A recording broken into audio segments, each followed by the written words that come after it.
आज हम लोग जो इंडियन पेनल कोड है यानी आईपीसी है 1860 और जो भारतीय न्याय संहिता है बीएनएस 2023, इनके अंदर हम लोग पनिशमेंट के प्रोविजंस को देखेंगे। आइए सबसे पहले आप पनिशमेंट्स को देखते हैं आईपीसी के अंदर। तो देखिए आईपीसी के अंदर सेक्शन 53 में पनिशमेंट्स की लिस्ट दी गई है कि कौन कौन सी पनिशमेंट्स दी जा सकती है। देखिए इसमें सबसे पहले है डेथ सेंटेंस। ध्यान रखिएगा डेथ सेंटेंस जो है हमारे यहाँ रेयरेस्ट ऑफ रेयर केसेस में दी जाती है, जैसा कि बच्चन सिंह के केस में बोला गया था।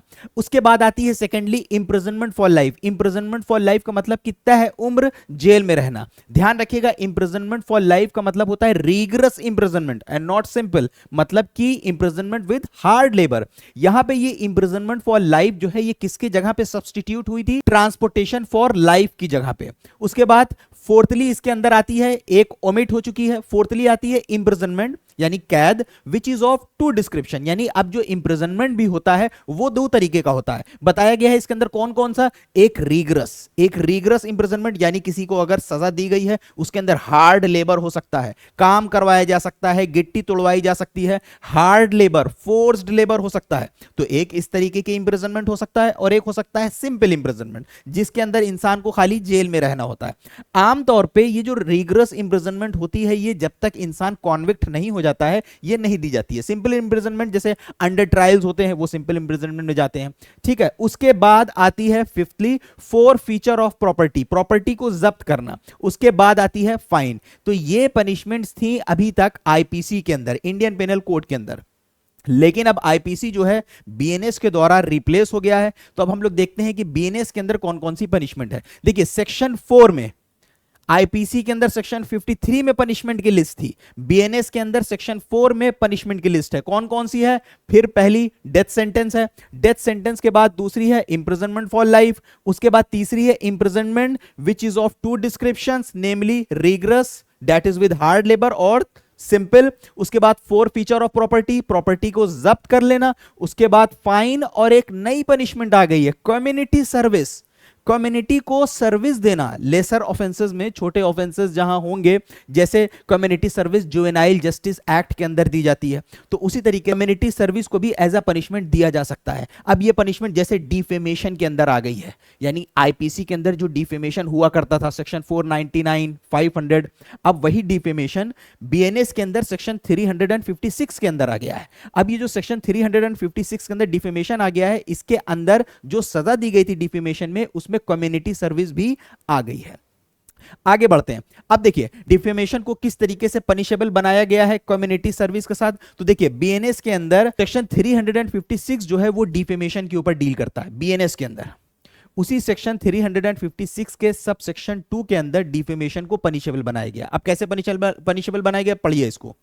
Whoever defames another, अगर कोई डिफेम करता है दूसरे को, shall be punished with simple imprisonment।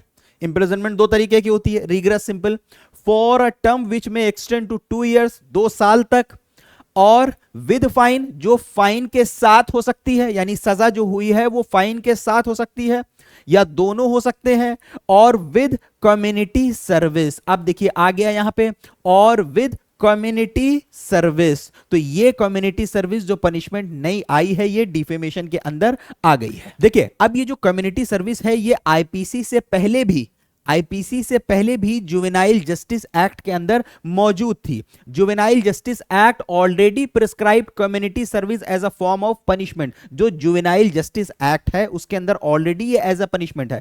अगर हम लोग जुवेनाइल जस्टिस का सेक्शन 18 सबसेक्शन 1 क्लॉज सी देखें तो इसके अंदर साफ तौर पे लिखा हुआ है दैट डेलिक्वेंट यानी कोई अगर यंग है offender in conflict with the law can be awarded community service, उसको अवॉर्ड की जा सकती है community service if the juvenile justice board deems it proper. अगर जुवेनाइल जस्टिस बोर्ड को ऐसा प्रॉपर लगता है तो ये कम्युनिटी सर्विस का प्रोविजन पहले भी मौजूद था। उसके साथ साथ ये कम्युनिटी सर्विस के लिए ऑलरेडी एक बार रिकमेंडेशन दी जा चुकी है, प्रपोजल दिया जा चुका है। देखिए the Indian penal code amendment bill, जो Indian penal code amendment bill था 1978 का, उसने ऑलरेडी इसको प्रपोज किया था ऐड करने के लिए कम्युनिटी सर्विस को, ठीक है। लेकिन अब ये कम्युनिटी सर्विस एकदम फॉर्मल फॉर्म में हमारे यहां जो सब्सटैंटिव क्रिमिनल लॉ है उसके अंदर आ गया है। इसका पर्पस क्या है, इसका पर्पस ये है कि एक ऑल्टरनेटिव फॉर्म आ गया है जो ट्रेडिशनल पनिशमेंट का मेथड चला आ रहा था। क्या इसका उद्देश्य? इसका उद्देश्य देखिए कई हो सकता है। इसके अंदर रिहैबिलिटेट किया जा सकता है। एक इसका जो उद्देश्य है वो है रिहैबिलिटेशन ऑफ ऑफेंडर्स, ऑफेंडर्स है उनको सुधारा जा सके। उसके साथ साथ ओवर क्राउडिंग भी एक बहुत बड़ा इशू है। हमारे यहाँ जो जेल्स हैं वो ओवर क्राउडेड हो चुके हैं ऑलरेडी, तो इस वजह से जो जेल की पॉपुलेशन है, आबादी है, उनको भी कम किया जा सके। अब ये कम्युनिटी सर्विस के अंदर होता क्या है? देखिए इस कम्युनिटी सर्विस के अंदर आपसे अनपेड वर्क करवाया जा सकता है कि जो ट्रैफिक पुलिस है उसकी हेल्प करो, सड़क को साफ करवाओ, कुछ जगहों पे कुछ लोगों के साथ मिलके। इसमें कई एनजीओ शामिल हो जाते हैं, कुछ ऑर्गेनाइजेशंस आ जाती हैं जिनके साथ मिलकर काम करते हैं। तो community service involves requiring an offender to perform unpaid work for the benefit of the community. The court orders this punishment supervised by a probation officer. इसको सुपरवाइज करता है probation officer, who provides rehabilitative counselling, जो एक rehabilitative counselling provide करता है, और guidance to the offenders. I hope कि आपको समझ में आ गया होगा कि आईपीसी और बीएनएस के अंदर पनिशमेंट्स के क्या क्या प्रोविजंस हैं।